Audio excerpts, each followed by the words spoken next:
SeanPierceJohnson here, and welcome to my home. It's nice to have you guys down here in the living room as opposed to the recording studio up there. It can get a little cramped and messy in there, but down here we can get nice and comfortable and cozy and get into the holiday spirit.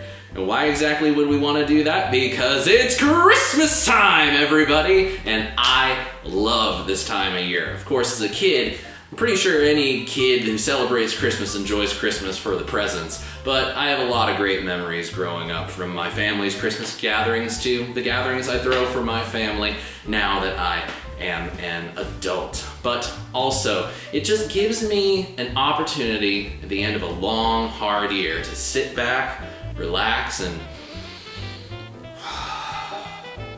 breathe for a little bit. We have gone on quite a journey this year, and I can't be more thankful for you guys for joining me, which is why I wanted to invite you to this little holiday soiree that I'm putting together.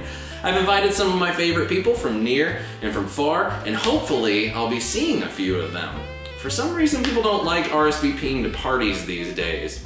Phone calls, emails, text messages, even the old school RSVP card doesn't seem to get replied to, so I have no clue who's going to show up tonight. For the time being though, please do enjoy yourselves, sit down on the couch and enjoy a nice holiday cocktail. I have a few more things to take care of before the company arrives, and really wasn't expecting people so soon. Wonder who that could be. Hey, Sean! Oh my God, guys, you came to visit me for the holidays. That's we so nice. sure did. Wow. Well, come on in out of the cold. It's so nice to have some of my best friends come and visit me for the holidays. I wonder what kind of fun we can get up to. All right, everybody's grabbing themselves a beverage, and now I need to think about what exactly we are going to do for this holiday special. Let's think about this for a second. I do have some gifts that some friends of mine sent me. Maybe I'll get a few ideas from there. Ah, yes. The guys from Keeley sent me the Aria, a very cool double pedal with a drive based on the red dirt and a compressor based on the Compressor Plus. Now, Ryan, Mike, and myself all have a Compressor Plus on our pedal board. So who would benefit most from checking this one out? You know what? Ryan brought that cheapo Stratocaster that he was sent by a fan, so maybe we can make that Strat be more Stratty with the Aria. So I think we'll check that out with Ryan. Now when it comes to Mike, Mike has some eclectic tastes. I mean, just look at how many Jazz Masters the guy owns. Not to mention that really sick gold one that he calls 3PO. Anyway, I'm done wishing on my Christmas wish list. I know what we'll do. I know he's been intrigued by their pedals in the past, but maybe the format makes him feel like there's a little bit too much option paralysis. We'll go with Chase Bliss Audio's Thermae. Now, I love Chase Bliss pedals, and this one is no exception to that. A very cool analog delay with some pitch shifting capabilities that will go from the classic to the wacko. I think that this will find a home in Mike's wheelhouse. Now, as far as Eddie goes, I just don't have anything else to check out with him. But then again, I just love having Eddie around. He's one of my best friends in the music business and is an incredible player to boot. All in all, I'm just glad these guys came over, and now it's time for us to have some fun. Merry Christmas. Merry Christmas. What do we want to do? Show off this thing? Yeah. The Keeley Aria? Yeah, so it's basically their red dirt drive, which is kind of like their tube screamery kind of thing. It's got a low gain mode, a high gain mode, and it's a variation on the Compressor Plus, which you and I are both fans of. Oh, I love the Compressor Plus. So it's, to my ear, it's just a little bit more of a sweetened version. You can kind of get cooler, more subtle compression out of it. It's sweeter. It's cooler. It's more subtle. Yeah. Right. Well, you can get more subtle, like better subtle compression out of this. You can get more subtlety. Yes. What we're going to do with this, which I think we're going to have a lot of fun doing, is you brought the Mahar. I've got the Mahar here. This is a high-quality Stratocaster-style guitar. You can buy these somewhere between $30 and $75. This is what I'm told by people on the internet. A fan of the show sent this to me. And I'm surprised at how playable it is for how quirky and weird and bizarre it is up close. Like the finish is like this rubbery cardboard texture. I might need to get some B-roll of this guitar just so you guys can see like some of the weirdness with this guitar. Look at how shallow the nut slots are. You are going to bend that out of the nut. The strings bend out of the nut. Oh, wow. Because they're just barely resting on top of the nut. Oh, wow. This is a funky, funky guitar, but it actually sounds all right, and it actually plays all right. I bent out of the nut on the 6th fret. Wow. But it sounds like a Strat. It sounds like a Strat.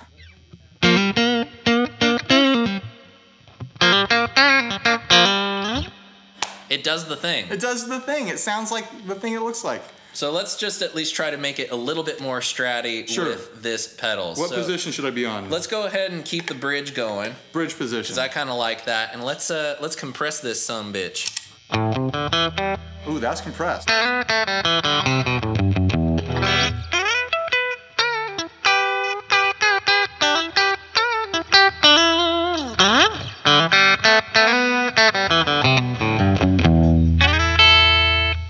The string's not back in the nut slot.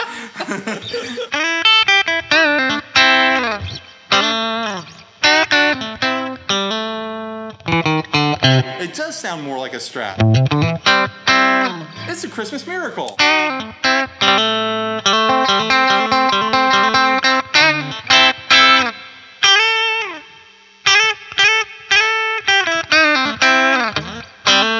Let's try the neck pickup.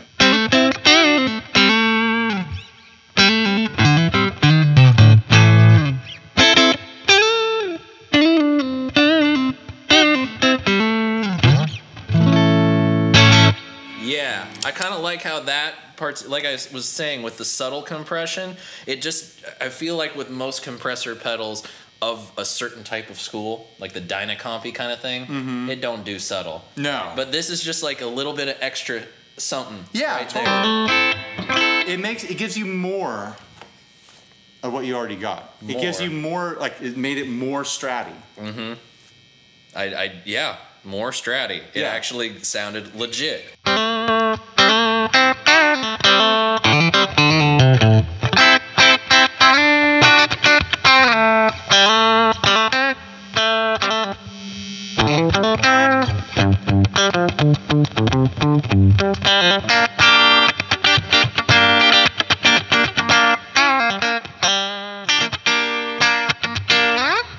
Yep.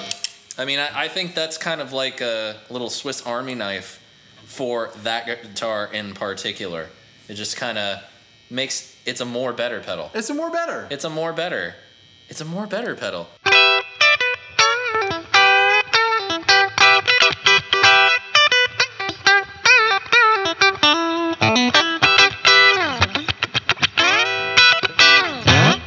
Wow. Sounds great. I mean, it definitely reminds me of the Comp Plus. I mean, yeah, it's similar lineage. It's got all that. Same builder. Yep, got all that functionality. It's got that tone. Like I said, I just feel like you can do subtle compression settings a little bit more easily on this version. All right, let's go ahead and get to the silliness on the drive side. So the low gain is more kind of like typical tube screamer.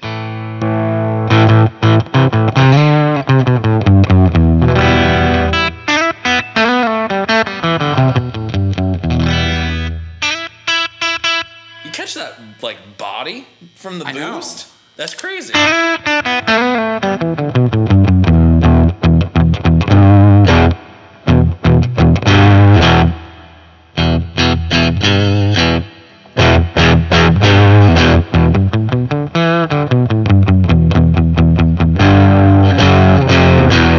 Feels like for a clean edge tone, it's kind of heavy. Yeah.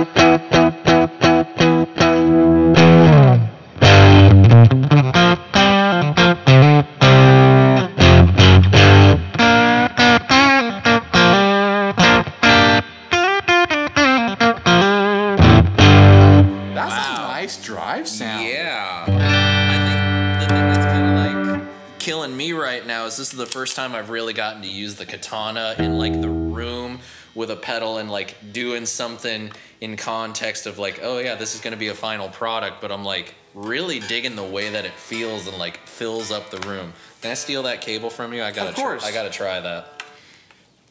There you go. If you can remember how to unplug a cable. Of course, who needs to know how to unplug a cable?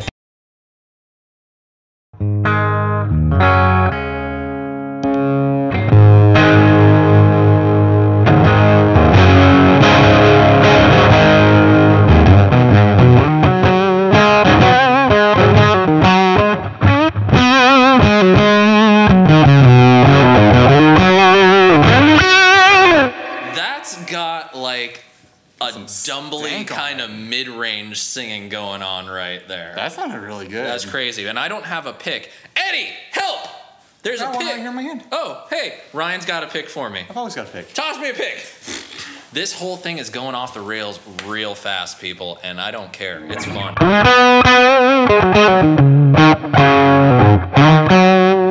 Yeah.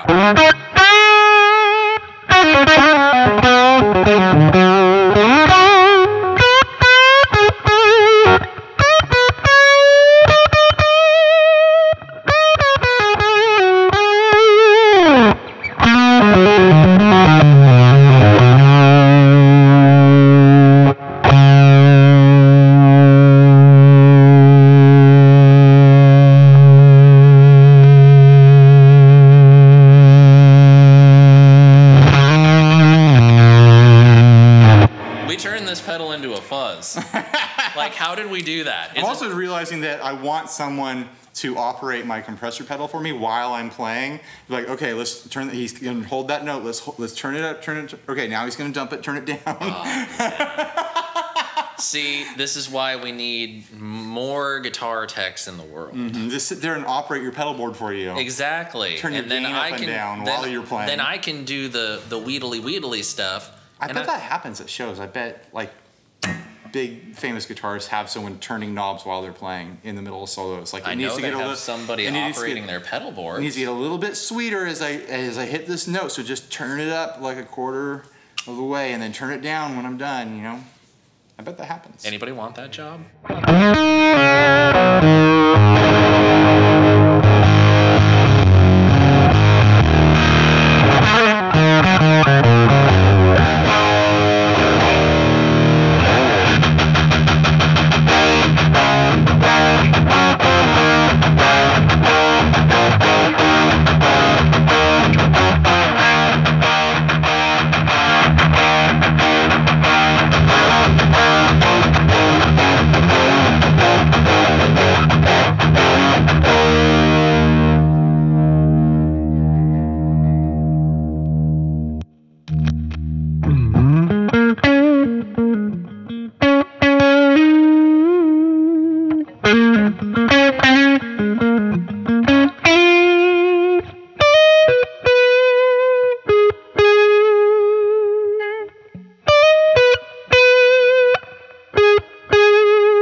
Yeah. This thing sounds sweet. This is really sweet. That's a really nice drive sound. Yeah.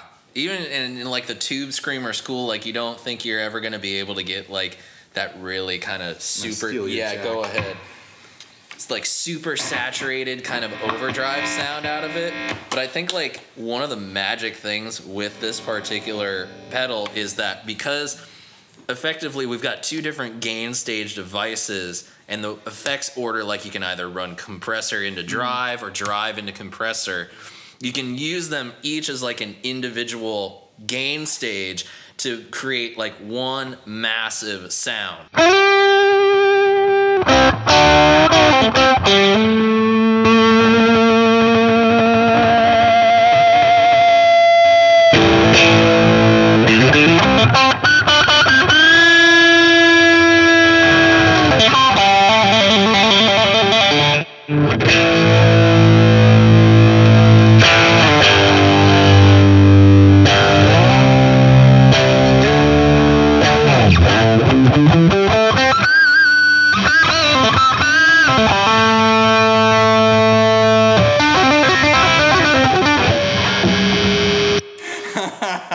That's not your school.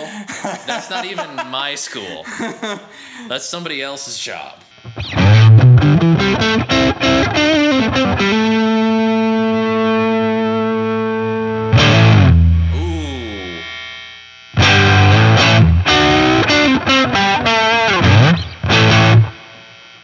Why does that sound so good right now? Dude, it's really crazy how, like, even on that darker setting, you still heard the Strat. That's something I was noticing across the tone control, is that it doesn't get like a heavy filter going on it, and it doesn't get like a spiky high. Yeah. Like, it's just a usable tone control across the entire range. It's not anything extreme.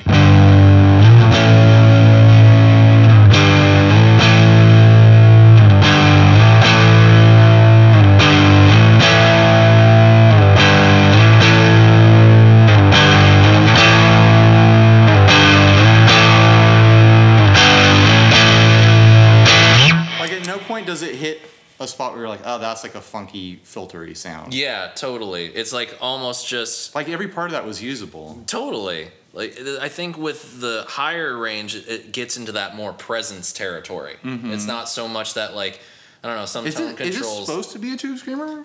It's based on the Red Dirt, which kind of has the lineage to their tube screamery stuff. At least that's what I have been told is the case. If I'm wrong on that, I'm sure somebody will. I like it better than a tube screamer. I do too.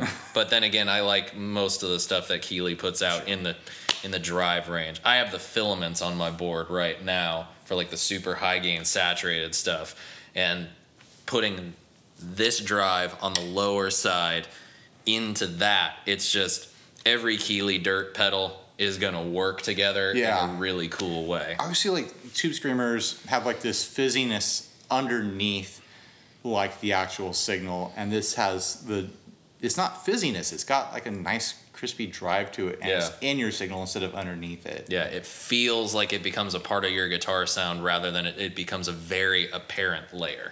Yeah, exactly. I dig it, man. I think Me too. I think it's worthwhile. I'm a little sad, but hey, one of you lucky folks out there watching is going to be able to win this pedal, and you will find out how to do that in just a little bit. For the time being, though, we are going to go have ourselves a nice holiday adult beverage, and you all are going to enjoy a few nice greeting cards from my friends. Hey there, this is Mike Trombley from NativeAudio, and I just want to wish you a happy holidays. Yo, what's up, dude? Steve from Boston here. Just wanted to wish everyone a Merry Christmas and a Happy New Year. And as always, rock on. Well, hello there. I'm Vladimir from the CatPick Studios. That's my buddy Splash. Hey! And we are here to bring you seasonal greetings from Finland, the true home of the Santa Claus. Look that up. Here at CatPick Studios, 2018 was pretty awesome, and we hope that ours and yours 2019 will be well buffered and all of the troubles will be on true bypass the whole year. Please consider checking out the CatPick Studios YouTube channel, and we just want to wish you Merry Christmas, Happy Holidays, Happy New Year, all that stuff. Thanks for watching our greeting. We shall see you next time.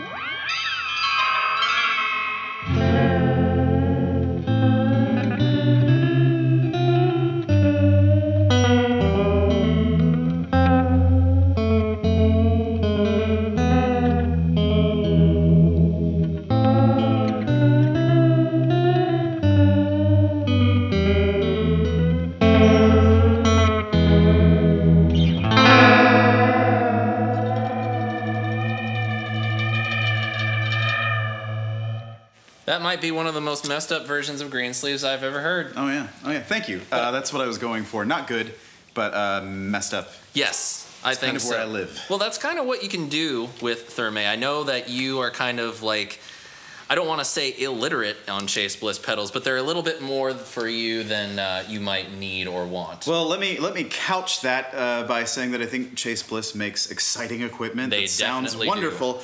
I just haven't really spent enough time to understand it fully, which I'm hoping that you can help me with. Well, that's kind of why I wanted you to jump in on Thermae with me, because one, it was the one that all year I was most excited to see because it's so outside of like what I do and like my wheelhouse. Oh, your wheelhouse. My wheelhouse. Is that where you keep all your wheels? Actually, that is what...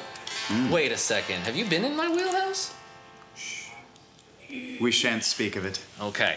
Anyway, so yeah, it was just so outside of everything that like I normally do. Of course, analog delay at its core, like I think anybody watching, and I think we can agree, a good analog delay is something special. I vehemently disagree. No, I agree. I do agree. And this kind of just takes that analog delay and just pushes it past so many boundaries that most people might think are the limitations of analog technology, and why, say, you know, we have companies like Strymon, and even going back to like Line 6, why we had people creating digital recreations of these effects, but that we could push a little farther. This is kind of that. Okay. So, all right. for just, let's look at it that first. Essentially, Thermae is an analog delay. Okay. You can do all the normal cool stuff with an analog delay. So it's got normal things. It's got normal things. Okay. So, Okay. the normal stuff. The mix knob, of course, you know. It's for mixing. Mixing. You're, instead of like a tone knob or anything like that, you have a low pass filter, so it's slightly resonant.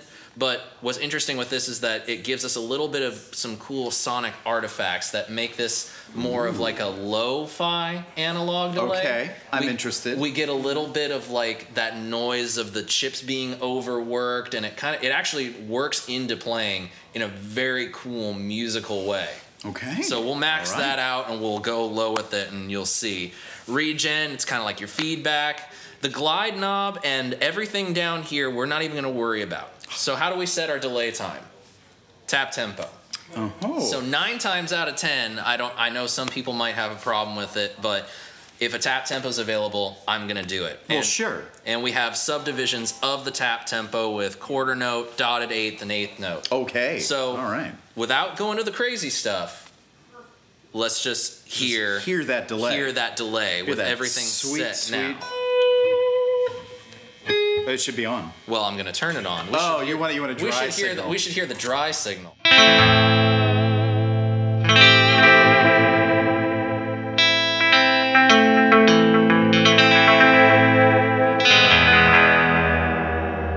Lush. Yeah.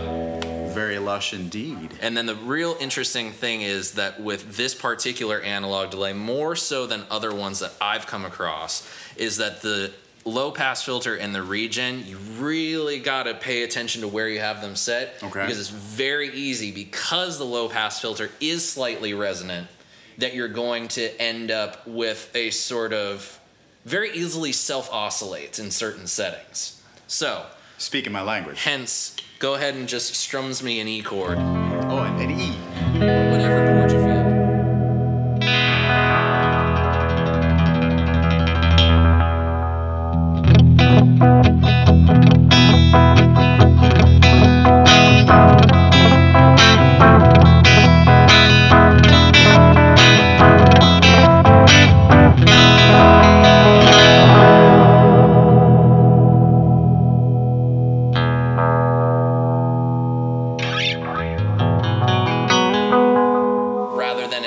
Sits there like nice and dark underneath. The lower you set the low pass filter, it kind of starts getting into that range of frequencies that just kind of start building up and building up and building up, and can very easily start to poke out. On the flip side of that, though, we can go to the higher range and you can get this really cool crisp analog delay sound.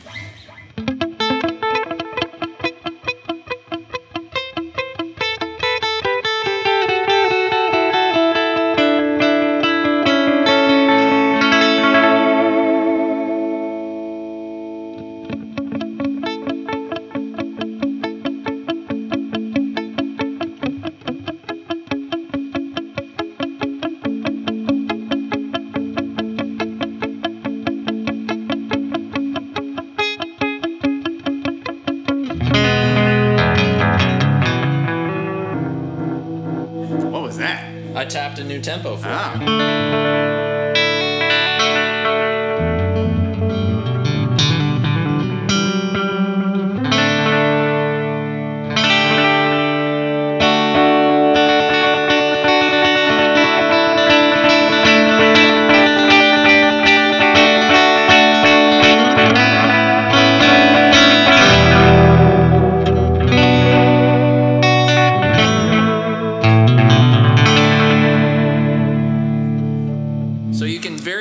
Get all the normal stuff. There's even modulation, which I have to say, like, you have to access it with a dip switch. Okay. So that might those are the things on the back. Yes, those are the things on the back. So if that's a little weird to you, don't be frightened. You can just flip that dip switch, and then you have access to the modulation. You don't even have to get into the crazy stuff. Very well. So if you really just like the tone of Thermae as an analog delay, you can do exactly that. You don't even need to get into the crazy pitch shifty stuff.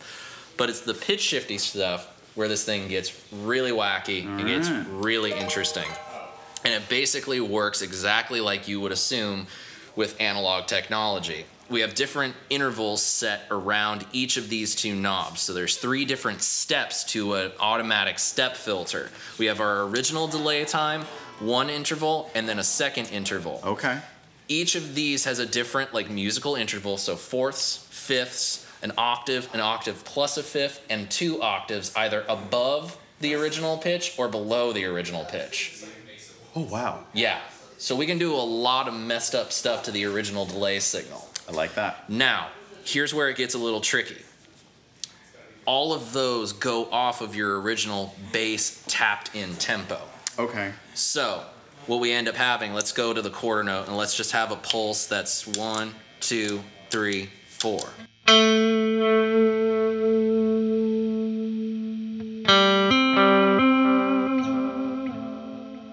So we have that original pitch. Now, when it comes to the 2 different intervals, there's subdivisions of those as well. So you can have that react off of a quarter note, a dotted 8th note, or an 8th note of that first delayed signal. So we're talking about a different note on its own sort of delay voyage. Essentially, yeah. Okay. Now, the cool thing is, because basically what these interval knobs are doing is it's like what you get when you turn the time knob on your analog delay and you hear that pitch shift, except this is tuned to the very specific musical frequency so that you can then do. So just for the sake of hearing just one so you can kind of get an idea of the craziness, I'm just going to go full up to 2 octaves above with just the quarter note, and you can just hear that one little thing. And then it cycles back, so it's always kind of like spilling over on itself, so to speak. Cool. Now we can further make that crazy by going to the dotted 8th note or the 8th note. I'll go to the 8th note for that. I like that. And it's really cool how what ends up happening is you get these nifty little subdivisions going, and you end up coming up with these really cool musical sequences that you can either use to accentuate a part or that you can just play with, and that's the part that you create. Not bad. So, give me something a little like nice and low on the E and A string. Kind of got a little bit of outlaw vibe to it.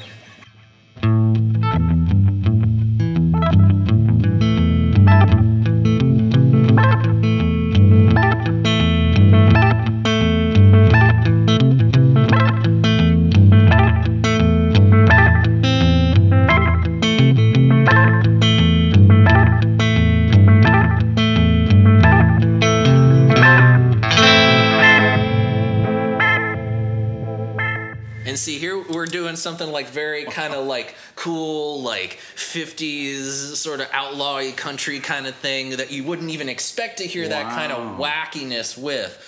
But you end up coming up with this really cool sort of underlayer, and with the mix knob, you just like have it just to the point where it pokes through, where it almost feels like a little bit of a horn stab kind of thing going on. That rhythmic element is really fun. And that is really the thing about it. It's like once you really dive in deep to the rhythmic element, you find that this is a a pedal that will get you writing songs. All right, all right. So that's just a little taste of that kind of craziness that you can come up with. Now, one of the other crazy things that we can do is we can then take these 2 foot switches, press and hold down on them for 3 seconds. Okay. The tap LED changes to a green color. Okay. And what we've done is we've gone and we've slowed down the delay time. So we have like half speed kind of thing going on. So that, that same sound that we just had, do the same kind of thing and you can just hear the difference.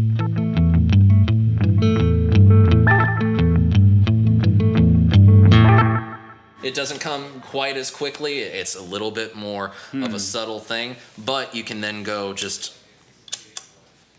and you can just really start in this point overworking the chips and getting those really, really crazy kind of bit crushy kind of sounds. So let's just kind of go for that.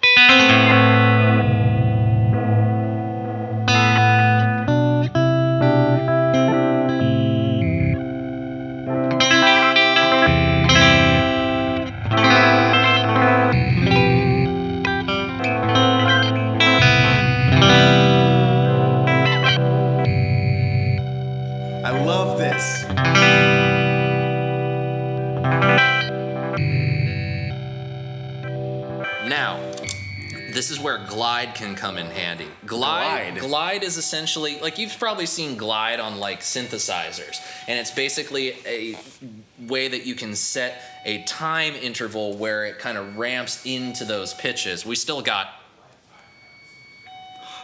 shit going in the back. You can hear those weird pitches that we created overworking are starting to take more time to occur. Okay.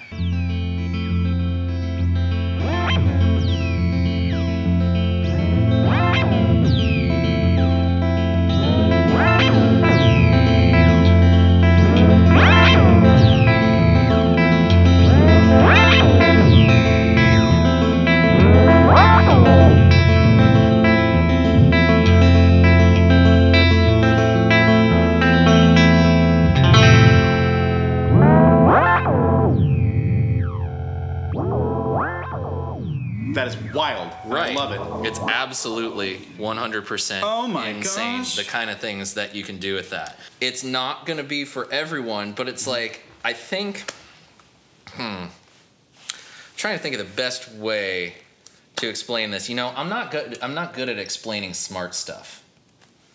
I need to call in the cavalry for this one. Will you excuse me for 1 second? Okay. I don't know how I ended up here. He's coming. All right, time to call in the cavalry for this one. Oh, man. Oh, boy. Okay. Is this a computer that you have? Yes, this is a computer I have with a video camera connected to the World Wide Web, which is going to allow me to travel through space, time, and possibly some other things that I don't know. Okay, he's here. Colin, are you there for me, buddy? Hello there, guys. Hi, Sean. Happy holidays. Happy holidays to you too, Colin. I could really use your help on something right now. Oh, by the way, how rude of me. This is my buddy Mike. Hi, Colin. Hi there, Mike. Great to meet you. So, how can I help?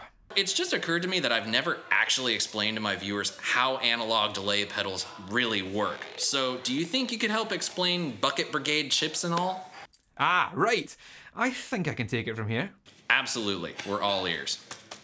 Watch this. To understand why analog delay circuits leave behind such interesting artifacts, it's important that we firstly get our heads around how they do their job. Analog delay is produced by something known as a Bucket Brigade device, or BBD for short.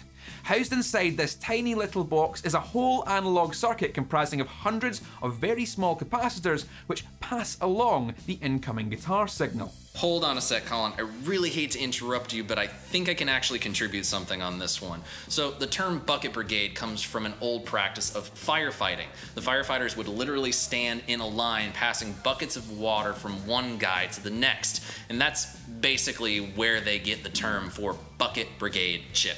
Yeah, you're absolutely right. Capacitors are charge-storing devices. They fill up with electronic charge in much the same way as a bucket can be filled with water. In relation to our BBD, each capacitor needs to fill up with the incoming audio signal and then pass it on to the next at a rate dictated by an external clock. This is what creates the delay time, a line of hundreds of capacitors on a single chip. Taking their time to pass along the audio signal is the bulk of what makes up your favourite analog delay. But I'm guessing we're not done there, are we, Colin? Not even close, my friend. Let's go back to thinking about water.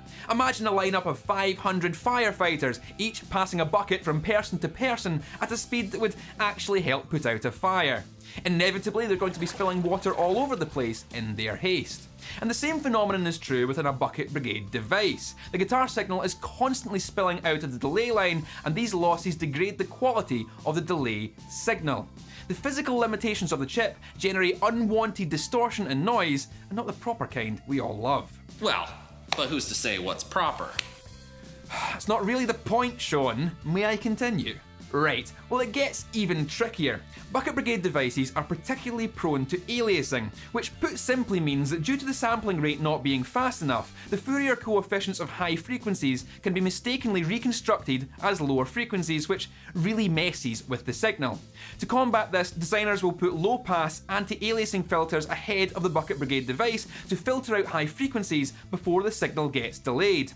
But that's not the only place we can have problems. The delay clock within the pedal can also add unwanted noise. So delay clock, that's what sets the delay time. That's it exactly. And the worst part is, it never stops. It's always ticking. This incessant ticking creates an output signal which resembles the original, but with spikes corresponding to the clock frequency. And the only way to get rid of it is to add another low-pass filter into the circuit. This multi-stage filtering is what gives analog delays their characteristic warm tone. We simply have to remove a lot of high-frequency content to get them to reproduce the remaining signal accurately. And they said analog tech wasn't complicated. Who said that?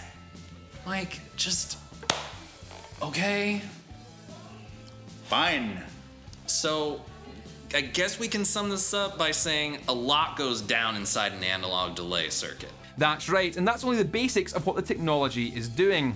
If you consider the pitch shifting, the modulation, and the delay time you're working with on that pedal there, then it's quite easy to go beyond the design parameters for optimum performance and in essence, max out the chip. If you push something beyond its limitations, you're quite likely going to hear things you otherwise wouldn't if you're operating within recommended tolerances. Totally. And I think that's part of Thermae's charm. It's those little quirks that you can use it as an analog delay, but it's the ability to push it that really makes it something special. Oh, you'll get no argument from me. Now, is there anything else I can help with? Nope, you've helped a lot, Colin. I really appreciate it. Thanks a bunch. Merry Christmas to you. That's no problem at all. Merry Christmas, Sean. And Mike, great to meet you. Nice meeting you too, Colin. See you later. Well, that was... detailed? Yes. Unexpected? Maybe?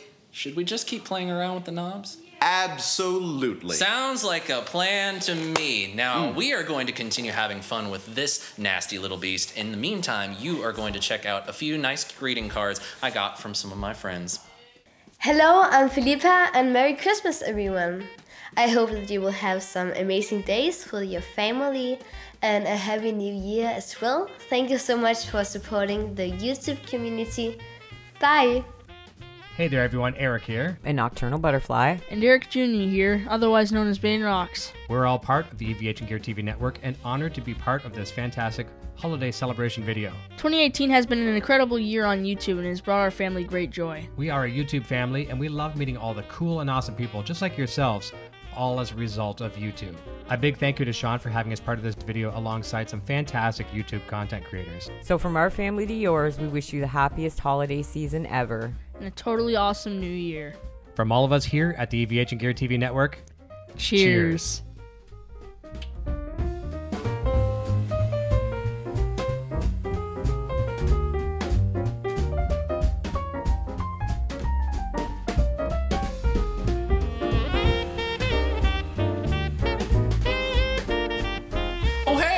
guys are back. Well, we're just sitting here enjoying ourselves a fine adult beverage. Cheers, gentlemen. Cheers to you. Cheers with my closed beer. Oh, yeah. Let me shake it up greatly. Party foul. All right. Now we're all Now right. let's talk about our first. Oh, we've got it going on now, boys. I see a video for this every year, but I want to hear the inverse. Things you should never buy the guitar player in your life for the holidays. A guitar. You're not going to get the right one.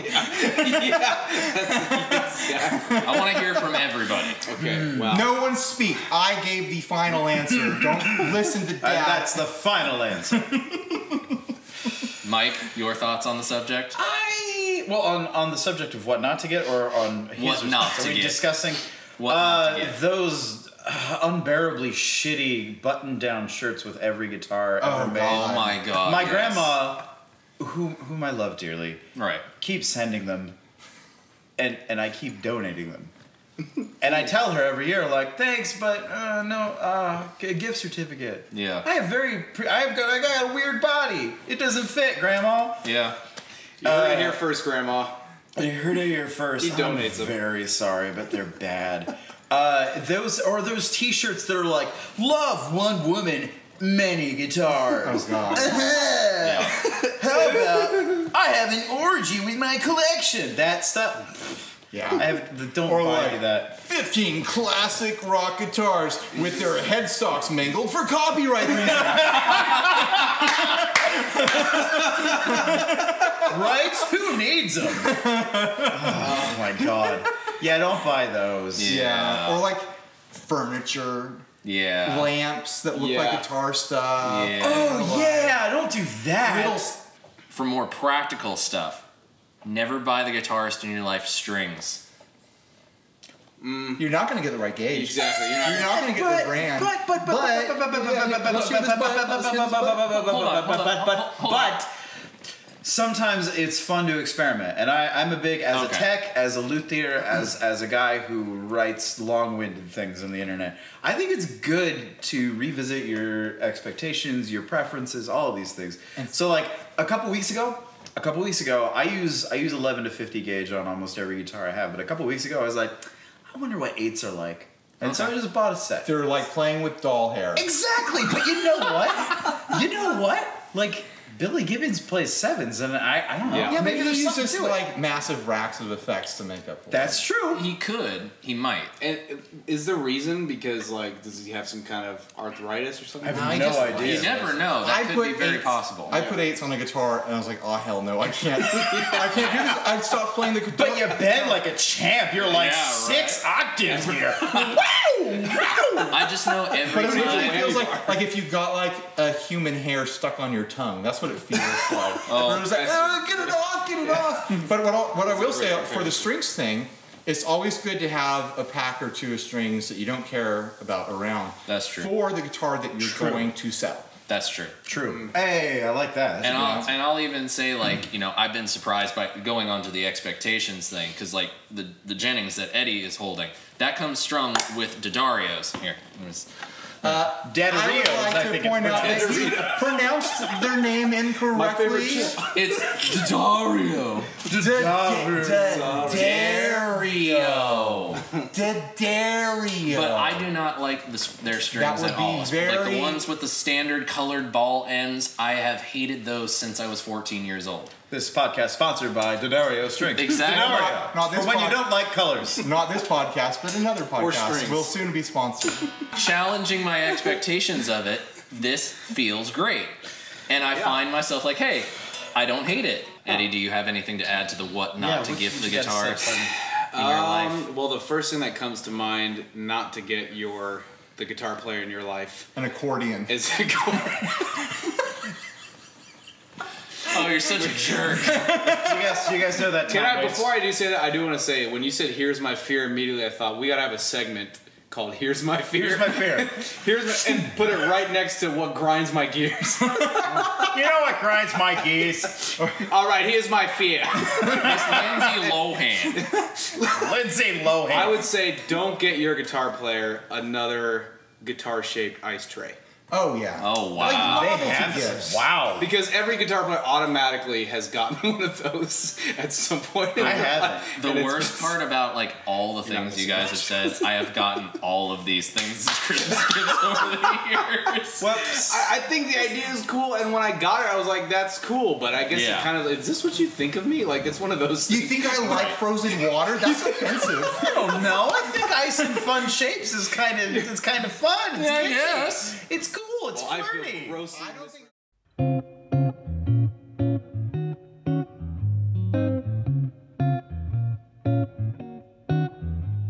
The weather outside is frightful. The fire is so delightful. And since we've no place to go, let it snow, let it snow, let it snow. It doesn't show signs of stopping. I brought some corn for popping. The lights are turned way down low. Let it snow, let it snow, let it snow. We finally kiss goodnight. How I hate going out in the snow. If you really hold me tight, all the way home I'll be warm. The fire is slowly dying. My dear, we're still goodbying.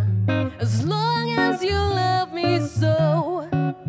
Let it snow, let it snow, let it snow.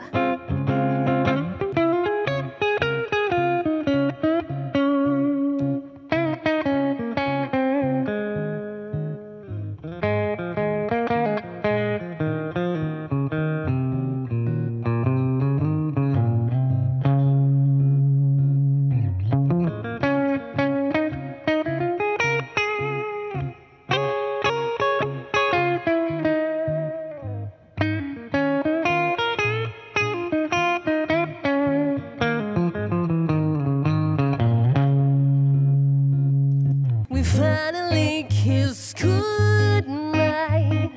How I hate going out in the snow. If you really hold me tight, all the way home I'll be warm.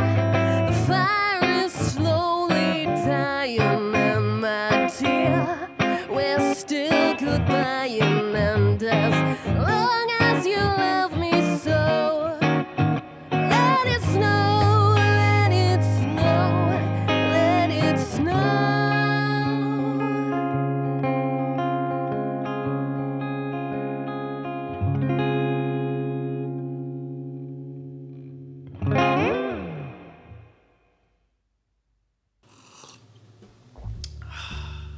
Now, that is a damn fine cup of coffee, if I do say so myself. Well, that just about wraps up the 2018 Stompbox Saturday Christmas Special. I certainly hope you all enjoyed it as much as me and my buddies enjoyed making it.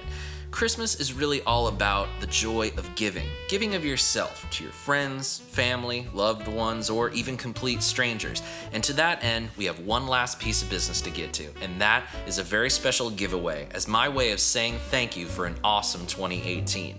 So, what can you win? Well, by entering this giveaway, you have the chance to win the Keeley Aria that you saw on the show today, the JHS Panther Cub V2 analog delay, or the Walrus Audio Jupiter V2 Fuzz. 3 incredible pedals, and you have the chance to win one of these 3.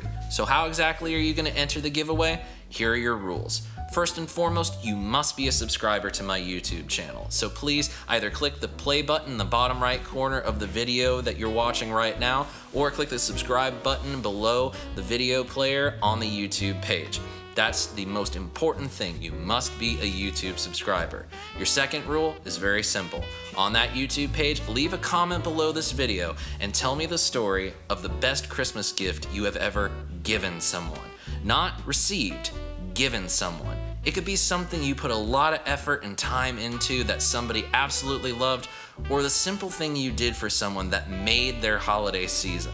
I'll be going through every single entry and picking my favorite stories, and those will be the winners of these pedals. Now you have from now until midnight on January 4th. Well, let's say 11:59 p.m. on Friday, January 4th. Over the weekend, I will read your entries, and the following week, we will announce it. Let's say January 10th. That seems like a good day to announce the winner. So from now until January 4th at 11:59 p.m., you can subscribe and leave your comment below with the best Christmas gift you've ever given someone. And on January 10th, I will be announcing all the winners of the Stompbox Saturday Christmas giveaway. Thank you all so much for a wonderful 2018. I hope you enjoy yourselves over the course of the holiday season, and wishing you all a very Merry Christmas, a Happy New Year, great tone, and happy stomping. Merry Christmas, everyone.